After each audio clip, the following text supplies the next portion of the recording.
মদন মামা এই gift box গুলোর দাম কত? বাচ্চা, এই কিউট গিফট বক্স গুলোর দাম 20 টাকা করে। তোমার কয়টা গিফট বক্স লাগবে? মদন মামা আমার কাছে তো 10 টাকা আছে, আমাকে একটা গিফট বক্স দিন না।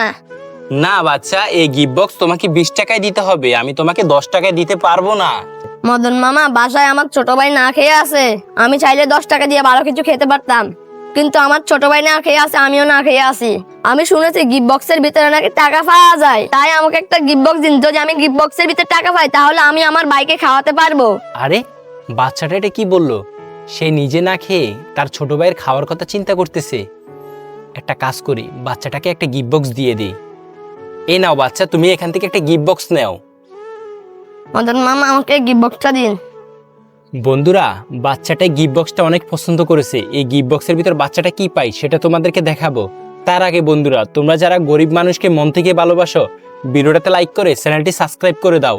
আর যারা গরিব মানুষকে ভালোবাসো না, তারা কখনো আমার ভিডিও দেখবে না। আমি আজকে দেখবো কোন মানুষগুলোর মন ভালো, যাদের মন ভালো তারাই ভিডিওটাতে লাইক সাবস্ক্রাইব করবে।